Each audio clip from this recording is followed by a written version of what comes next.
कमरा नंबर 408। ये कहानी है होटल के भूतिया कमरा नंबर 408 की। ये होटल भूतों का होटल तो नहीं था, पर इस होटल में कुछ ऐसी घटनाएं होती थी जिसके कारण ये दूसरे होटलों से अलग था। कहानी की शुरुआत कुछ ऐसी है कि राहुल और उसका दोस्त अमित घूमने के लिए मनाली जा रहे थे। मनाली पहुंचते ही वे सबसे पहले अपनी कार से उस होटल में गए जहां उन्होंने कमरा बुक किया था। वहां थोड़ा आराम करने के बाद वो दोनों घूमने निकल गए। रात होने के बाद जब वो वापस अपने होटल जा रहे थे, तभी खराब मौसम के कारण होटल जाने का रास्ता बंद हो गया था। रास्ते को सही होने में सुबह तक का समय लगने वाला था। राहुल और अमित ने सोचा कि अपने होटल तो आज रात जा नहीं सकेंगे, इसलिए यही आसपास में किसी होटल में एक रात के लिए कमरा बुक कर लिया जाए और सुबह होते ही अपने होटल चले जाएंगे। वो दोनों कमरे की तलाश में अपनी कार से इधर उधर होटल ढूंढने लग गए। आसपास कोई इंसान भी नहीं दिख रहा था जिसे वो लोग किसी होटल का रास्ता पूछ सके। काफ़ी समय बीत जाने के बाद उन लोगों को एक बूढ़ा आदमी दिखा। राहुल ने अपनी कार रोककर उससे होटल का रास्ता पूछा। बूढ़े ने एक और इशारा करते हुए होटल का रास्ता बताया। राहुल बूढ़े के बताए हुए रास्ते की तरफ अपनी कार ले के चल दिए। कुछ दूर चलने के बाद उन लोगों को एक होटल दिखाई दिया। राहुल और अमित ने चैन की सांस ली और होटल के अंदर चले गए। कमरा नंबर 408। होटल के अंदर जाके उन्होंने काउंटर पर खड़े आदमी से रात भर रुकने के लिए एक कमरा मांगा। उस आदमी ने होटल के कुछ नियम बताए और एक कमरे की चाबी राहुल को दे दी। राहुल और अमित चाबी ले के कमरे की ओर चल दिए। चाबी पर कमरे का नंबर लिखा था, कमरा नंबर 408। राहुल और अमित चाबी ले के कमरे की ओर चल दिए। होटल में हर मंजिल पे चहल पहल थी। इन दोनों का कमरा चौथी मंजिल पे था। वो मंजिल बिल्कुल सुनसान थी। खैर, वे लोग इस बात पर ज़्यादा ध्यान नहीं दिया। उन्हें तो यह बस एक रात ही गुजारनी थी, इसलिए वे लोग अपने कमरे के अंदर चले गए। अंदर पहुंच के उन्होंने देखा कि ये उस कमरे में तो काफ़ी धूल है। ऐसे लग रहा था जैसे कई सालों से वो कमरा बंद पड़ा हुआ है। वहाँ ना तो पीने का पानी था, ना नहाने का। राहुल ने वहाँ पे रखे फ़ोन से होटल के स्टाफ को कॉल किया।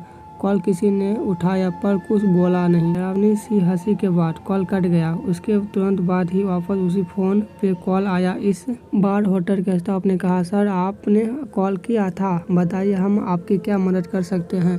राहुल ने जवाब दिया, आपने हमें ये कैसा कमरा दिया है, ना ही यहाँ पीने का पानी है और ना ही नहाने का। चारों तरफ सिर्फ धूल ही धूल है। आप जल्दी से यहाँ आइए और ये सब सही करवाइए। स्टाफ ने इस बात की माफ़ी मांगी और कमरे का नंबर पूछा। राहुल ने जवाब दिया, कमरा नंबर 408। इतना सुनते ही स्टाफ की डर गया और डरते हुए राहुल से पूछा, सर आप उस कमरे में क्या कर रहे हैं। राहुल ने चिल्लाते हुए कहा, ये क्या मजाक चल रहा है, आप लोगों ने ही मुझे इस कमरे की चाबी दी थी। स्टाफ सहमी आवाज़ में बोला, सर जितना जल्दी हो सके आप उस कमरे से बाहर निकलिए और नीचे आइए। राहुल ने पूछा, पर क्यों। स्टाफ ने तुरंत जवाब दिया, सर सवाल बाद में पूछ लेना, बस अभी आप वहां से बाहर निकल जाइए, वहां आपकी जान को खतरा है। इतना सुनते ही राहुल और अमित कॉल कट करके कमरे से बाहर निकलने के लिए दरवाजे की तरफ जाने लगे। तभी किसी ने दरवाज़ा खटखटाया। राहुल ने पूछा, कौन है, पर बार बार पूछने पर भी कुछ आवाज़ नहीं आया। तभी उस रूम की लाइट चली गई। राहुल और अमित अब समझ गए थे कि ये भूत प्रेत का मामला है। वो दोनों काफ़ी डर चुके थे। तभी बाहर से आवाज़ आई, सर आपने कॉल किया था सफाई और पानी के लिए, मैं वही ठीक करने आया हूँ। और फिर डरावनी सी हंसी के फिर से सन्नाटा छा गया। तभी फिर से कमरे में रखे फ़ोन पर कॉल आया। राहुल ने कॉल उठाया। कॉल स्टाफ का था। उसने कहा, सर अभी तक आप उस कमरे से निकले क्यों नहीं। राहुल ने जवाब दिया, नहीं, कमरे के बाहर एक होटल का स्टाफ आया है जो कह रहा है कि वो सफाई और पानी ठीक करने आया है। इतना सुनते ही होटल के स्टाफ ने राहुल से बोला, सर कुछ भी हो जाए आप दरवाज़ा मत खोलना, अगर आपने दरवाज़ा खोला तो आपकी मौत भी हो सकती है। ये सुनते ही राहुल और अमित दोनों बहुत डर गए। फिर स्टाफ ने कहा, सर आप अंदर ही रहिए, हम लोग आपको बचाने ऊपर आते हैं। कुछ देर बाद कमरे के बाहर से आवाज़ आई, सर हम लोग आ गए हैं। आप दरवाज़ा खोलिए। साथ में कुछ और लोगों को भी आवाज़ आ रही थी, इसलिए राहुल और अमित ने दरवाज़ा खोल दिया। उन्होंने देखा सामने सच में होटल का स्टाफ भी था। दोनों ने चैन की सांस ली। फिर सभी लोग वहाँ से जल्दी ही नीचे आ गए। राहुल ने काउंटर पर देखा पर वहाँ पर कोई दूसरा स्टाफ था जिसने राहुल को चाबी दी थी। ओ कहीं नहीं दिखा। ये सारी बातें राहुल ने वहाँ के लोगों को बताई।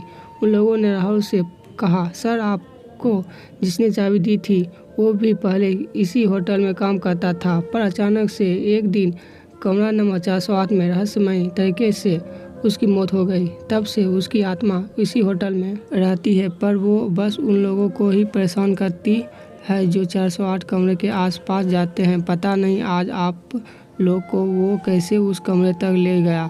राहुल और अमित अब सारी बातें समझ चुके थे। जैसे तैसे उन्होंने वहाँ रात गुजारी और सुबह होते ही अपने होटल की ओर चल दिए। कमरा नंबर 408 की कहानी आप लोगों को कैसी लगी हमें कमेंट करके ज़रूर बताना।